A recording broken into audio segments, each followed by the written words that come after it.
నమస్తే, నేను Vamshi. Welcome to question hour. Telangana cabinet ప్రక్షాళనపై పీసీసీ చీఫ్ మహేష్ కుమార్ గౌడ్ చేసిన వ్యాఖ్యలు హాట్ టాపిక్ గా మారుతున్నాయి. మంత్రివర్గ ప్రక్షాళన విస్తరణపై చేసిన కమెంట్స్ కాంగ్రెస్ లో అంతర్గతంగా జోరుగా చర్చ జరుగుతోంది. ఎవరికి కొత్త పోస్టులు వస్తాయి, ఎవరి పోస్టులు ఓడబోతున్నాయి, ఎవరికి కొత్త బాధ్యతలు రాబోతున్నాయి, ఎవరి మంత్రి పదవులు మారబోతున్నాయి అన్న టాక్ ఇప్పుడు తెలంగాణ వ్యాప్తంగా నడుస్తోంది. అయితే మంత్రివర్గ పునర్వ్యవస్థీకరణపై చర్చలు జరుగుతున్న మాట నిజమేనంటూ కుండబద్దలు కొట్టేశారు పీసీసీ చీఫ్.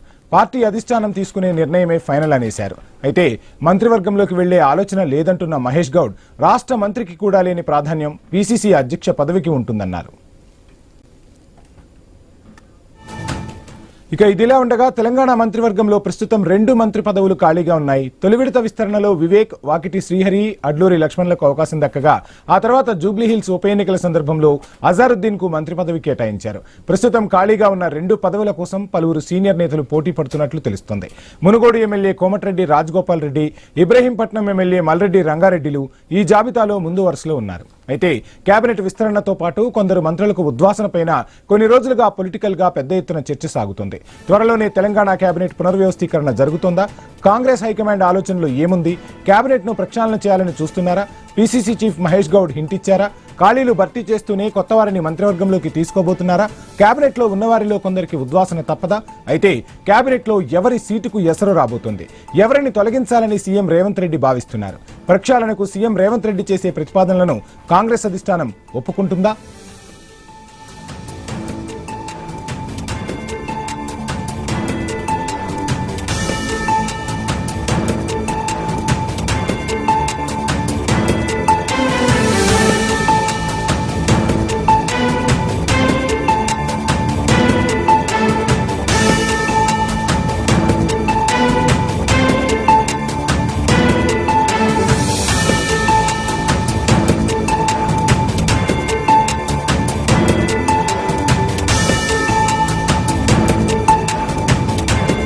ఇదే అంశానికి సంబంధించి ఫుల్ డీటెయిల్స్ అందించేందుకు మా ప్రతినిధి ఏవై స్వామి సిద్ధంగా ఉన్నారు. స్వామి, చూస్తున్నాం మొత్తంగా కాంగ్రెస్ పార్టీలో మంత్రివర్గ విస్తరణ మరొకసారి తెరపైకి వస్తోంది.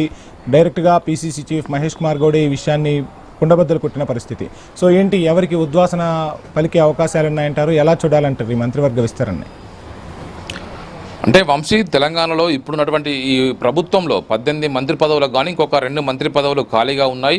ఇటీవలనే మైనార్టీ కోటా నుంచి జూబ్లీహిల్స్ బై ఎలక్షన్ సందర్భంగా అజారుద్దీన్కి అవకాశం కల్పించారు. అజారుద్దీన్ ఎమ్మెల్సీగా తీసుకొని ఆయనకు ఇప్పుడు అవకాశం కల్పించాల్సి ఉంది. ఇప్పుడు ఆయన మంత్రిగా కొనసాగుతున్నారు. మరోవైపు ఓటు చోరీ అంశం సంబంధించి ఢిల్లీలో నిన్న ప్రోగ్రాం కోసం వెళ్ళినటువంటి పీసీసీ చీఫ్ మహేష్ కుమార్ గౌడ్, అటు సీఎం రేవంత్ రెడ్డి ఢిల్లీలో ఉన్నారు. ఒకవైపు మంత్రివర్గ పునర్వ్యవస్థీకరణ చేస్తారా, లేకపోతే ఎవరికైనా ఉద్వాసన వర్గ కొత్త వారికి అవకాశం కల్పిస్తారా? చాలామంది ఇప్పుడు మంత్రివర్గంలో ఆశ పెట్టుకున్నారు. ఒకవైపు ఎంబీసీలకు మంత్రి పదవి ఇస్తానని చెప్పేసి ఆశ పెట్టుకున్నారు. ఎంబీసీల నుంచి ఒకవైపు శంకరయ్య కావచ్చు, ఇటు షాద్నగర్ ఎమ్మెల్యే శంకరయ్య, ఇటు రామగుండం ఎమ్మెల్యే మగన్ సింగ్ ఠాకూర్ ఇద్దరు కూడా ఎంబీసీ కోటాలో తమకు అవకాశం కల్పించాలని చెప్పేసి కోరుతున్నారు.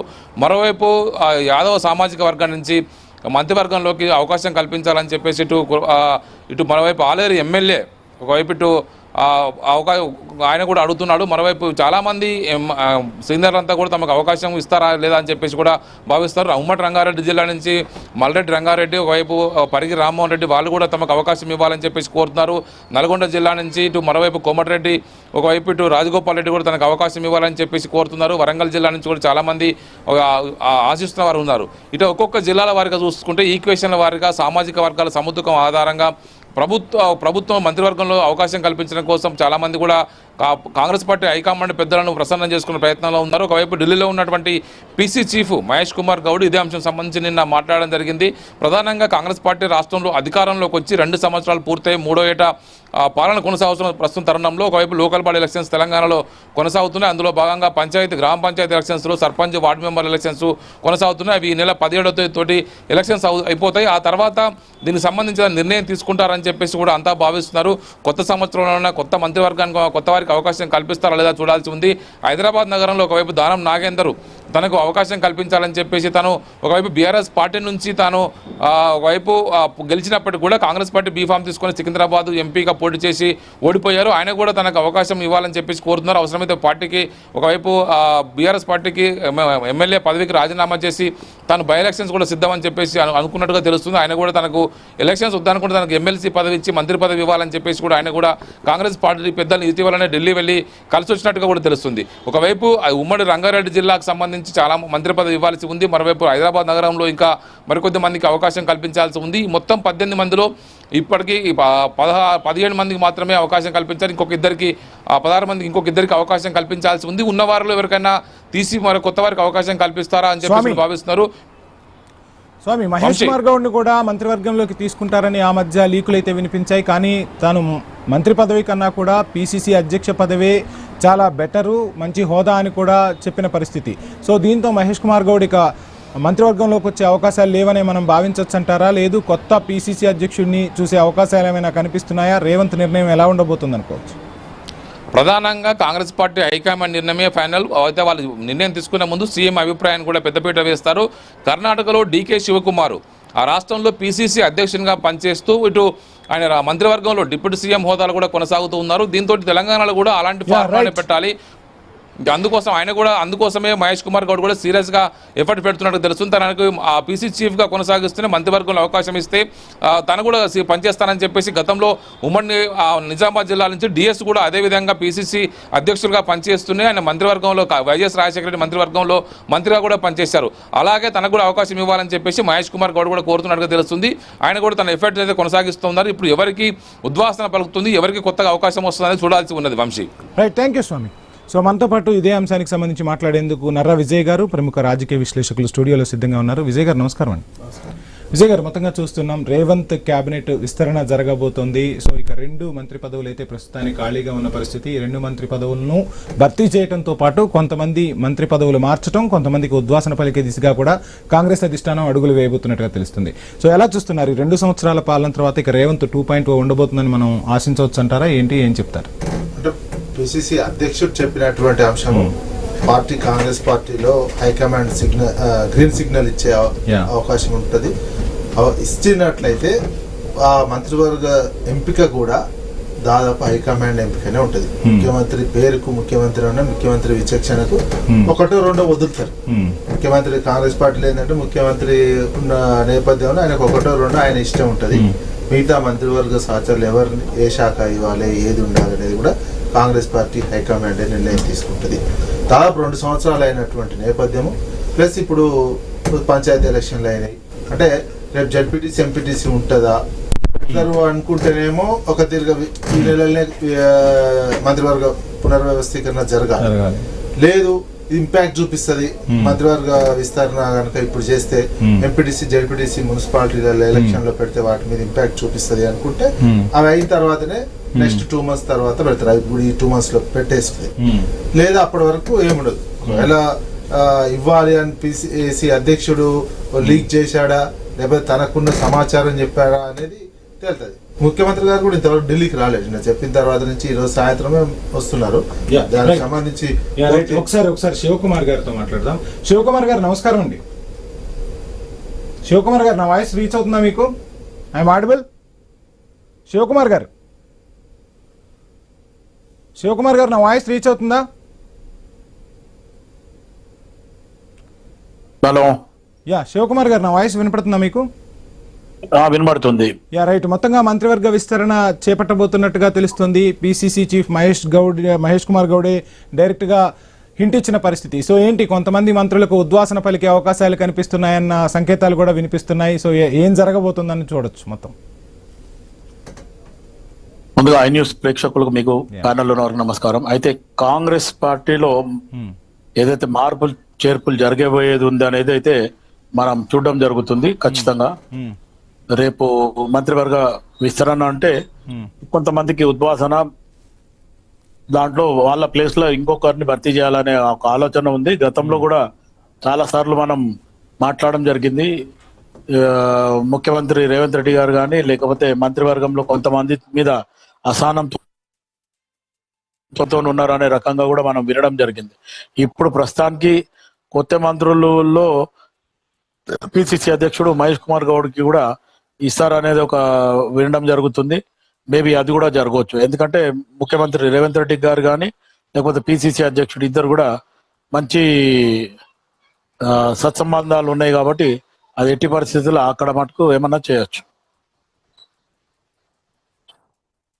శాఖలు హోంమంత్రి అదేవిధంగా విద్యాశాఖ కూడా ముఖ్యమంత్రి దగ్గరే ఉన్న పరిస్థితి. సో వీటికి సంబంధించి ఏమైనా నిర్ణయం తీసుకునే అవకాశం ఉందంటారా? ఖచ్చితంగా. ఎందుకంటే ఇప్పుడు ఆల్రెడీ ఇప్పుడు ఇంకే 2 భర్తీలు ఖాళీ ఉన్నాయి కాబట్టి అవి ఫిల్ అయినాక ఖచ్చితంగా ముఖ్యమంత్రికి సంబంధిత వ్యక్తులకు ఖచ్చితంగా ఆ విద్యాశాఖ గాని లేకపోతే హోంశాఖ మంత్రి గాని వాళ్ళకు కేటాయింపులు చేస్తారు. ఆ కేటాయింపులు చేసి ఒక నిర్ణయం అయితే జరుగుతుంది. ఖచ్చితంగా మంత్రులందరూ ఆ శాఖలను అదనపుగా ముఖ్యమంత్రి రేవంత్ రెడ్డి గారి ఒకవేళ అందరు ఫుల్ ఫిల్ అయిపోయి అందరు మంత్రులు 18 మంది కరెక్ట్ గా ఉంటే ముఖ్యమంత్రి దగ్గర ఆ పదవులు ఉండవు. ఖచ్చితంగా వేరే వాళ్ళకి ఇవ్వాల్సి వస్తుంది. పంచాయతీ ఎన్నికల్లో వచ్చిన ఉత్సాహంతోనే కాంగ్రెస్ పార్టీ మంత్రివర్గ విస్తరణకు వెళ్లబోతుందా, లేదంటే ఎంపీటీసీ జెడ్పీటీసీ మున్సిపల్ ఎన్నికలు అయిపోయిన తర్వాత వెళ్తారా? అంటే ఒకసారి కాంగ్రెస్ పార్టీలో నార్మల్గా అంతర్గత ప్రజాస్వామ్యం ఎక్కువ అంటూ ఉంటారు. సో ఇప్పుడు మంత్రివర్గ విస్తరణ కుదుపు ఇవి ఎన్నికలపై ఏమైనా ప్రభావం చూపే అవకాశం ఉందంటారా? ఆల్రెడీ గతంలో ఉన్న రాజకీయ స్టైల్ వేరు. ఇప్పుడు ప్రస్తుతానికి మార్పు కావాలి, కాంగ్రెస్ రావాలి అని ఒక నినాదంతోనే కాంగ్రెస్ పార్టీ ముందుకు వచ్చింది. అదే విధంగా ముఖ్యమంత్రి గారు ఓపెన్ గా చెప్పడం జరిగింది. అది స్థానిక సంస్థల ఎలక్షన్స్ అయినా, ఎమ్మెల్యే ఎంపీ ఎలక్షన్స్ అయినా, ఇంకే ఎలక్షన్స్ అయినా ఖచ్చితంగా నేను ఒక గతంలాగానే ఒక కార్యకర్త లాగా నేను ఒక సైనికుడిగా కాంగ్రెస్ పార్టీకి పనిచేస్తాను. ఖచ్చితంగా నా ప్రచారం ఉంటది. నేను ఖచ్చితంగా ఆ ప్రచార కార్యక్రమంలో నేను ఖచ్చితంగా పాల్గొంటాను. నేను ప్రచారం కూడా చేస్తానని చెప్పడం జరిగింది. ఆపోజిషన్ పార్టీలు ఎన్ని మాట్లాడినా దాన్ని సస్యంరా అంటూ ముందుకు పోవడమే ఒక నిర్ణయంగా ముఖ్యమంత్రి రేవంత్ రెడ్డి గారు పెట్టుకోవడం జరిగింది. ఆ దిశగానే మనం ఇవాళ దినం కాంగ్రెస్ పార్టీ ఖచ్చితంగా అనుకున్న నిర్ణయానికి రైట్. సో మొత్తంగా రేవంత్ 2.0 మొత్తంగా మంత్రివర్గ విస్తరణ చేయబోతున్నారు. ఇందాక మనం మాట్లాడుకున్నట్టుగా పంచాయతీ ఎన్నికల్లో ఊపవ్వచ్చు, రకరకాల సమీకరణాలు ఎంపీటీసీ జెడ్పీటీసీ మున్సిపల్ ఎన్నికలకు కావచ్చు. సో ఏంటి ఎవరికి ఉద్వాసన పలికే అవకాశం ఉందంటారు? మొత్తంగా రేవంత్ తన అంటే ఒక సొంతంగా ఒక మంత్రివర్గ విస్తరణ ఉన్నట్టు భావించవచ్చా? రేవంత్ టీం కి ప్రాధాన్యం లభిస్తుందని మనం భావించవచ్చు అంటారా? ఉండదండి, కాంగ్రెస్ పార్టీలో అట్లా ఉండదు. హైకమాండ్ డిసైడ్ చేస్తారు మంత్రివర్గానికి సంబంధించిన. రాజశేఖర రెడ్డి లాంటి వాళ్ళకే ఫుల్ పవర్ కొంత ఇచ్చినటువంటిది అటువంటి సమయంలో ఇప్పుడు ఇంకా ముఖ్యమంత్రి మీద అనేక అనుమానాలు వస్తున్నటువంటి ఉన్నాయి కాబట్టి పూర్తి పవర్ మంత్రివర్గానికి సంబంధించి. ముఖ్యమంత్రి మీద అనుమానాలు అంటే పార్టీ షిఫ్ట్ అవుతాడు, బీజేపీకి దగ్గర అవుతున్నారు, అదానికి దగ్గర అవుతున్నారు, మోడీకి దగ్గర అవుతున్నటువంటి ఇవన్నీ ఆరోపణలు పార్టీలో కూడా రిపోర్ట్స్ పోతున్నటువంటి. అందుకని మరొకసారి అట్లాంటి ఛాన్స్ ఉందంటారా? రేవంత్ రెడ్డి బీజేపీ వైపు చూస్తున్నారంటారా? అంటే అవకాశం ఉన్నాయి. ఎట్లా అవకాశాలు అంటే రాజకీయ అవకాశవాదులకు ఎట్లుంటది అంటే ఇప్పుడు దేశంలో మొన్న బీహార్ ఎలక్షన్ తర్వాత రాహుల్ గాంధీ ప్రధానమంత్రి అవుతారు, కాంగ్రెస్ పార్టీ మళ్ళీ అధికారంలోకి వచ్చి ప్రధానమంత్రి అవుతారు అనేది నమ్మకం లేకుండా పోయింది. అవడం కష్టం అనేది. ఇట్లాంటి రేవంత్ రెడ్డి లాంటి వాళ్ళు ఒక పార్టీ నుంచి ఒక పార్టీకి వచ్చినటువంటి వాళ్ళు ఏం చేస్తారు, ఒకసారి పార్టీ అధికారంలోకి రాదు, ప్రైమ్ మినిస్టర్ కాడు అన్న తర్వాత ఇక్కడ ఎందుకు ఉండాలి అనే ప్రశ్న ఫస్ట్ వస్తుంది వాళ్ళకి. ఇమీడియట్ గా వాళ్ళ అవకాశాలు చూసుకుంటారు. బీజేపీ కూడా అట్లాంటి చూస్తున్నాయి. హేమంత్ బిశ్వాస్ శర్మ కాంగ్రెస్ నుంచి పోయండి, అస్సాంలో అయినారు. ఇట్లాంటి వాళ్ళ కోసం చూస్తుంటది. దాన్ని మీరు ఆఫర్ ఇస్తారు, రకరకాల ప్రలోభాలు ఉంటాయి, రకరకాల ఇబ్బందులు పెట్టే అటువంటివి ఉంటాయి. బీజేపీ నేషనల్ వైజ్ చేస్తున్నటువంటి ఒకసారి శివకుమార్ గారు ఏంటి ఏకంగా ముఖ్యమంత్రి పార్టీ మారే అవకాశాలు ఉన్నాయి, అందుకోసమే పూర్తి స్వేచ్ఛ అధిష్టానం ఇవ్వట్లేదు అని నర్రా విజయ్ గారు చెప్తున్న పరిస్థితి. సో సంకేతాలు కూడా ఆ విధంగానే కనిపిస్తున్నాయి. రకరకాల రిపోర్ట్లు కూడా ఢిల్లీ అధిష్టానం రేవంత్ కు సంబంధించి తెప్పించుకుంటుందట. ఏంటి ఏం జరుగుతుంది కాంగ్రెస్ లో అసలు? అది జనరల్ గా ఆపోజిషన్ పార్టీ వాళ్ళు లేకపోతే ఆలోచించే విధానాల్లో మార్పులు ఉన్న వాళ్ళు ఖచ్చితంగా ఈ రకంగా మాట్లాడుతుండ్రు. ఇప్పుడు ప్రస్తుతానికి ముఖ్యమంత్రి రేవంత్ రెడ్డి గారు ఒకటే నిర్ణయం తీసుకుంటూ ఆల్రెడీ గతంలో కూడా చెప్పడం జరిగింది. నేను అంచెలంచెలుగా ఎదిగినా ఈ రోజు ఒక వర్కింగ్ ప్రెసిడెంట్ నుంచి పిసిసి అయినా, పిసిసి తర్వాత పార్టీని అధికారంలోకి తీసుకొస్తానని హైకమాండ్ కు చెప్పినా, దాని తర్వాత తెలంగాణలో ప్రభుత్వం వచ్చింది, ఈ రోజు నేను ముఖ్యమంత్రి అయినా, ఇంతకంటే నాకు గొప్ప పదవి ఏముండదు, నేను ఖచ్చితంగా పార్టీకి నేను అంకిత భావంతో పనిచేస్తా అని చెప్పి ముఖ్యమంత్రి రేవంత్ రెడ్డి గారు చెప్పారు. పక్క పార్టీలో పోతుండు, అదాని దగ్గర పోతుండు, బీజేపీ పోతాడు అనేది అది ఖాళీ అపోహలు తప్ప ఇంకేం లేవు. సో ఎక్కడా కూడా అటువంటి సంకేతాలు లేవు. రేవంత్ రెడ్డి సారథ్యంలోనే నెక్స్ట్ ఎలక్షన్ ని ఎదుర్కోబోతున్నాం. మొత్తంగా ఈ మంత్రివర్గ విస్తరణతో ఇక రేవంత్ 2.0 కనపడబోతోంది తెలంగాణ ప్రజానికానికి, అదేవిధంగా అటు బీఆర్ఎస్ పార్టీకి కూడా అని చెప్పి కాంగ్రెస్ నుంచి వినిపిస్తున్న వర్షన్. అవును, ఈ 5 ఏళ్ళు ఆయన ముఖ్యమంత్రిగా ఉంటారు. ఈ 5 ఏళ్ళ తర్వాత అదే కదా, తర్వాత చూసుకునేది ఏంటి, తర్వాత రాహుల్ గాంధీ కాంగ్రెస్ పార్టీ గ్రాఫ్ రోజు రోజు పడిపోతుంటే ఇక్కడ కాంగ్రెస్ పార్టీ గెలవదు అన్న తర్వాత అని అంచనాకు వచ్చిన తర్వాత మళ్ళీ ముఖ్యమంత్రి కావాలి అనుకున్నటువంటి సందర్భంలో ఈ పార్టీలో ఎందుకంటే అవకాశవాద రాజకీయ నాయకులు, మిగతా వాళ్ళ సంగతి జనరల్ గా కమిటెడ్ అంతే కదా. ఆయన వచ్చిన అన్ని పార్టీలు మారే కదా ఇక్కడికి వచ్చినటువంటి సిచ్యువేషన్. కానీ ఎక్కడ ముఖ్యమంత్రి అయ్యే అవకాశం ఉంటుందో అక్కడ వెళ్ళే ఉన్నది. దేశంలో అట్లా నడుస్తున్నటువంటిది. ఈజీగా ఇటువంటి పాయింట్లు అంటే రేవంత్ రెడ్డి ఒక ముఖ్యమంత్రి స్థాయి నాయకుడు కాకముందే కాంగ్రెస్ లోకి వచ్చిన పరిస్థితి కదా. అదే కాంగ్రెస్ లోకి ఎందుకు వచ్చాడు, ముఖ్యమంత్రి అయిదామనే కదా. డైరెక్ట్ వర్కింగ్ ప్రెసిడెంట్ వచ్చింది, వర్కింగ్ ప్రెసిడెంట్ నుంచి ప్రెసిడెంట్ నుంచి సీఎం అయినటువంటి సిచ్యువేషన్. సేమ్ అక్కడ కూడా బీజేపీ వాళ్ళు ఆఫర్ ఇచ్చారు అనుకో. ఎందుకు ఇస్తారు ఇక్కడ, ఎందుకు మెయిన్ కాంగ్రెస్ పార్టీ స్ట్రాంగ్ గా ఉండి రాహుల్ గాంధీ స్ట్రాంగ్ ఉంటేనే కాంగ్రెస్ పార్టీ స్ట్రాంగ్ ఉంటుంది. జనరల్ గా కాంగ్రెస్ పార్టీ అంతా నెహ్రూ ఇందిరా గాంధీ ఫ్యామిలీకి సంబంధించినటువంటి వాళ్ళ హవా ఉంటేనే వాళ్ళు ఉంటేనే కాంగ్రెస్ పార్టీ వస్తున్నటువంటిది. రాహుల్ గాంధీ గ్రాఫ్ పడిపోతున్నది. రాహుల్ గాంధీ ప్రధాని గారు కర్ణాటకలో ఓడిపోయే సిచ్యువేషన్ ఉన్న తర్వాత ఇమీడియట్ ఎఫెక్ట్ పడే తెలంగాణకి ఉన్నదే 2-3 రాష్ట్రాలు కాంగ్రెస్ కు ఉన్నాయి. కాంగ్రెస్ అక్కడ అధికారంలో ఉన్న మొత్తం తెలంగాణ కూడా 2 రాష్ట్రాలు కర్ణాటక కూడా పోయి రాహుల్ గాంధీ ప్రైమ్ మినిస్టర్ కాడని ప్రజల్లో వస్తున్నటువంటిది. కాంగ్రెస్ గ్రాఫ్ పడిపోతున్నటువంటి సందర్భంలో ఈ పార్టీలో ఉంటే మళ్ళీ ముఖ్యమంత్రి అయితే నమ్మకం లేకున్నా ఎమ్మెల్యేలు కానీ ఇంకెవరు కానీ ఎందుకుంటారు ఇందులో. అటువైపు ఇంకోవైపు బీజేపీ కాంగ్రెస్ పార్టీలో రేవంత్ రెడ్డికి ఫుల్ మంత్రివర్గం 1-2 ఛాన్స్ ఇస్తారు. నీకు ఇంట్లో 5 తీసుకోమని చెప్పారు అనుకో, ఒకరికి ఇస్తారు ఛాన్స్. మిగతా వాళ్ళంతా హైకమాండ్ డిసైడ్ చేస్తుంది, ఎవరికి ఏ శాఖతో సహా డిసైడ్ చేస్తారు, వాళ్ళే ఉంటారు. అంత పవర్ 2.0 అంటే అంత పవర్ ఇచ్చి ఏకగా వదిలేసేటువంటి సిచ్యువేషన్ లేదు. అందుకే ఇవన్నీ శివకుమార్ గారు ఏంటి మొత్తంగా రేవంత్ కి పూర్తి స్వేచ్ఛ లేదు, అధికారం మొత్తం ఢిల్లీ చేతుల్లోనే ఉంది. రేవంత్ జస్ట్ ఢిల్లీ వాళ్ళు ఏం చెప్తే అది ఆడించాల్సిన పరిస్థితి అని చెప్పి చెప్తున్న పరిస్థితి. సో నిజంగానే ఆ పరిస్థితులు ఉన్నాయా? లేదండి, ఆ పరిస్థితి లేదు. ఒకసారి ఆలోచించండి.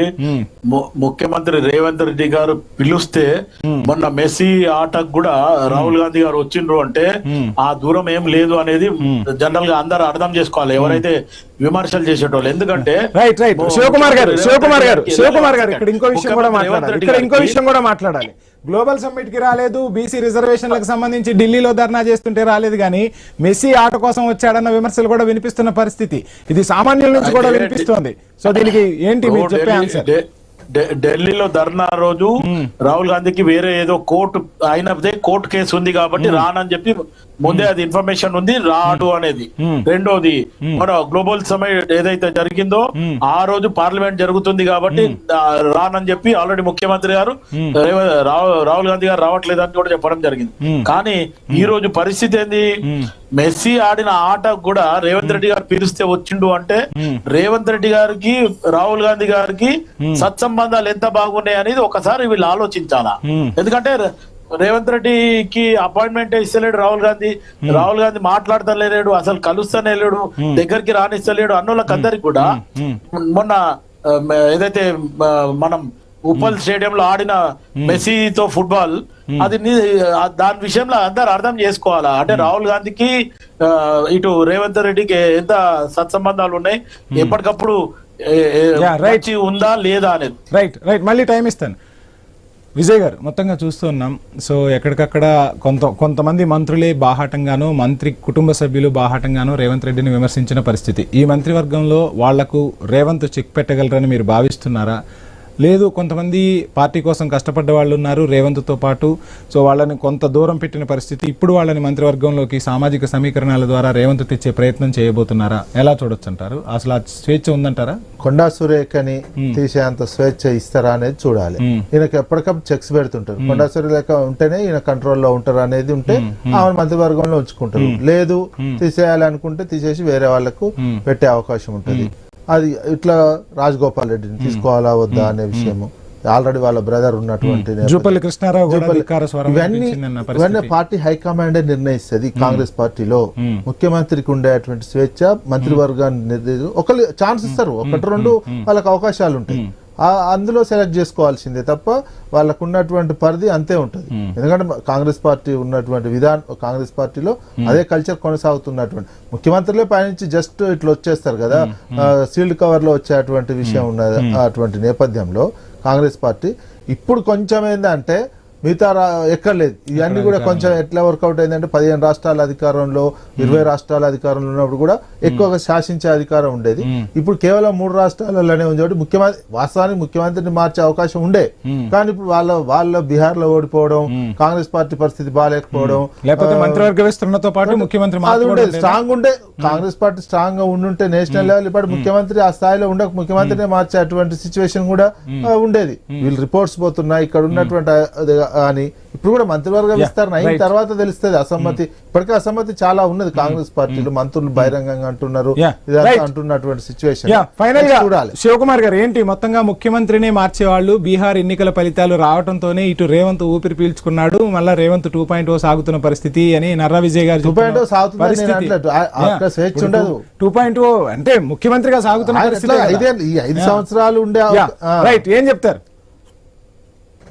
ఒక్కటండి, గతంలో కాంగ్రెస్ పార్టీ అధికారం రాకముందు ముఖ్యమంత్రి రేవంత్ రెడ్డి ముఖ్యమంత్రి కానప్పుడు వర్కింగ్ ప్రెసిడెంట్ లో ఉన్నప్పుడే పార్టీలో అంటే కాంగ్రెస్ పార్టీలకు రావడం అయినా దాని తర్వాత వర్కింగ్ ప్రెసిడెంట్ గా వచ్చిండు. వర్కింగ్ ప్రెసిడెంట్ వచ్చిన తర్వాత అసలు పార్టీ పరిస్థితి ఏంది, ఎందుకంటే పక్క పార్టీకి వచ్చిండు, వాస్తవం అది. టీడీపీలకి వచ్చిండు, అది కూడా ఆ పార్టీ టీడీపీ అధ్యక్షుడిని పర్మిషన్ తీసుకొని రావడం జరిగింది. నేను ఈ పార్టీ వదిలేస్తున్నా, వేరే పార్టీలో పోతున్నా అని చెప్పి ఓపెన్ గా చెప్పి కాంగ్రెస్ పార్టీలో జాయిన్ కావడం జరిగింది. కాంగ్రెస్ పార్టీలో జాయిన్ అయిన తర్వాత ఆయన వర్కింగ్ ప్రెసిడెంట్ ఇవ్వడం జరిగింది. రాహుల్ గాంధీకి క్లోజ్ అయ్యిండు, రాహుల్ గాంధీకి ఓపెన్ గా చెప్పడం జరిగిండు. రాహుల్ గాంధీ గారు కూడా కొంచెం నమ్మడం జరిగింది, ఒక యూత్ కి నేను పార్టీ పగ్గాలు అప్పచెప్తే రేపటి దినం రేపు అధికారంలోకి తీసుకొస్తాడని చెప్పి మాట కూడా మాట్లాడడం. దాని తర్వాత దూకుడుగానే రేవంత్ రెడ్డి పనిచేయడము. తర్వాత అప్పట్లో ఉన్న కేసీఆర్ ని ధీటుగా ఎదుర్కోవాలంటే భాషనే ఇప్పుడు అసలు స్వపక్షంలోనే రేవంత్ కు విపక్షం ఉందనేది ఎక్కువగా వినిపిస్తున్న మాట, అది నిజమేనా? లేదు. ఇప్పుడు 2 years బ్యాక్ ఒకవేళ అసమ్మతి ఉంది అంటే నేను అదే చెప్పిన, ఆయన వర్కింగ్ ప్రెసిడెంట్ నుంచి ప్రెసిడెంట్ అయినప్పుడు కూడా ఎవరైతే అసమ్మతి అనుకున్నారో లేకపోతే ఈ జూనియర్ తో మేము ఎందుకు పోవాలి అనుకున్న వాళ్ళందరి దగ్గరికి కూడా వెళ్ళి షాల్ కప్పి అందరికి దండం పెట్టి వచ్చిన రోజులు కూడా ఉన్నాయి. కానీ ఆ తర్వాత ఆయనకు అర్థమైపోయింది ఎవరు నా ఎంట వస్తుండ్రు, ఎవరు నాకు వ్యతిరేకం పోతుండ్రు అనేది ఒక నిర్ణయం వచ్చిన తర్వాతనే మొత్తానికి ఆయనకు సంబంధిత గ్రూప్ అనేది కూడా ఒకటి పెట్టుకోవడం జరిగింది. ఇప్పుడు ఈ రోజు ఆ గెలిపించిన దాంట్లో కూడా ఆల్మోస్ట్ ఆల్ ఆయన క్యాడర్ కూడా ఉంది, ఆయనకు సంబంధితులు కూడా ఉన్నారు. ఈ రకంగానే ఆలోచించి ఈ రోజు ముఖ్యమంత్రి కంట్రోల్ లోనే ఆల్రెడీ బాడీ ఉంది, మంత్రులు ఉన్నారు, అన్ని రకాలుగా ఉన్నాయి. ఎవరినన్నా ఇబ్బంది ఉంటే హైకమాండ్ కి పోయి ఫిర్యాదు చేయడం, అవసరమైతే వాళ్ళని మార్చడం. మొత్తం ముఖ్యమంత్రి కంట్రోల్, అందుకే వాళ్ళకి భయం అంతా. హైకమాండ్ కంట్రోల్ లేకుండానే ఉండదా? హైకమాండ్ కు ఖచ్చితంగా ఇది జరిగింది అని చెప్పడం విజయ్ గారు, కానీ నిర్ణయాన్ని మట్టుకు ఇక్కడ ఏం జరుగుతుంది అనే దాని మీద ఎప్పటికప్పుడు మీరు అన్నట్టు కాంగ్రెస్ పార్టీలో స్వేచ్ఛ ఎక్కువ. ఇప్పుడు రేపు నేను అవసరమైతే నేను కూడా కంప్లైంట్ చేస్తాను, ఏమని వాళ్ళ మంత్రి ఇట్లా చేస్తుండ్రు, ముఖ్యమంత్రి ఇట్లా చేస్తలేడు, లేకపోతే ఉప ముఖ్యమంత్రి అట్లా. అయితే ఆ రకంగా ఆ స్వేచ్ఛ ఉంది కాబట్టి కాంగ్రెస్ పార్టీలు అది చేస్తారు, కాదంటలేను. కానీ ఇప్పుడు మటుకు ఖచ్చితంగా రేవంత్ రెడ్డి ముఖ్యమంత్రి మీద వ్యతిరేకంగా ఉన్నోళ్ళు కూడా ఈ రోజు వ్యతిరేకం అనేది పక్కన పెట్టేసిండ్రు. ఖచ్చితంగా ముఖ్యమంత్రి గారు చెప్పిందే వినాలనే రకంగా కూడా జరుగుతుంది. మొత్తానికి ఈ మిగతా 3 ఏళ్ల పాలన చాలా సజావుగా జాగుతుంది. ప్రజలకు ఇచ్చిన హామీలు పూర్తి చేస్తారని కూడా నేను కోరుకుంటున్నాను. రైట్, చర్చలో పాల్గొన్న నర్రా విజయ్ గారికి, శివకుమార్ గారికి ఐన్యూస్ తరపున ప్రత్యేక ధన్యవాదాలు. సో మొత్తంగా రేవంత్ మంత్రివర్గ విస్తరణకు మొగ్గు చూపుతున్నట్టుగా తెలుస్తుంది. పంచాయతీ ఎన్నికల్లో వచ్చిన ఊపుతో మంత్రివర్గ విస్తరణ చేయబోతున్నారా, లేదంటే ఎంపీటీసీ, జెడ్పీటీసీ, మున్సిపల్ ఎన్నికల వరకు ఆగుతారా, ఎవరి పదవులు ఓడబోతున్నాయి, ఎవరికి మంత్రివర్గంలో చోటు లభించబోతుంది, ఎవరి మంత్రి పదవులు మారబోతున్నాయి, శాఖలు మారబోతున్నాయి అనేది మాత్రం కొద్ది రోజుల్లో తేలే అవకాశాలు అయితే స్పష్టంగా కనిపిస్తున్నాయి. ఇది ఇవాల్టి క్వశ్చన్ అవర్.